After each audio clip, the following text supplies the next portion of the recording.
plus de 8000 emplois supprimés et une marge en chute libre. Porsche actuellement est en train de traverser l'une des pires crises de son histoire. Et entre l'explosion du marché chinois et le ralentissement de l'électrique, le géant allemand restructure brutalement. Je suis Lucas de Chinoven, je te montre toute l'actualité liée au marketing, au business et au luxe, donc c'est le moment de t'abonner. 8900 emplois. C'est le chiffre qui secoue actuellement toute l'industrie de l'automobile européenne. On ne parle pas d'une simple baisse de son effectif, mais on parle d'un plan social historique pour une marque qu'on pensait tout simplement intouchable. Et en plus de ça, ça s'ajoute aux 3000 postes qu'ils ont supprimés en février. En conclusion, la marque est dans le dur et on doit voir dans cette deuxième partie comment Porsche essaie de redorer son image.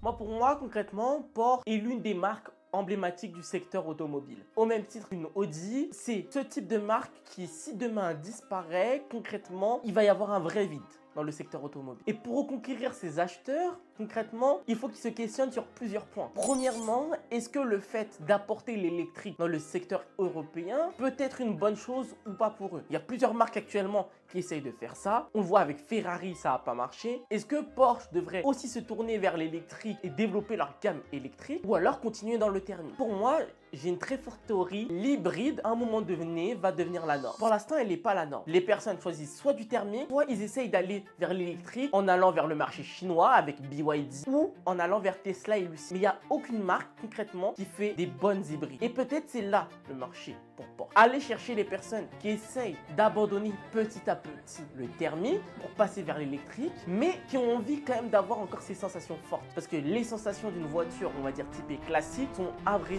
dire incomparables comparées à l'électrique. Donc bon, j'aimerais bien savoir et voir comment Porsche va se développer dans les prochaines années, pallier à ça et redonner une nouvelle image de marque à son entreprise. Et j'aimerais bien avoir tes théories par rapport à ça. Qu'est-ce que Porsche pourrait faire pour revenir au devant de la scène? Donne-moi ton avis en commentaire, abonne-toi sur YouTube et sur Instagram et je te dis à très vite dans l'une de mes autres vidéos qui va apparaître justement.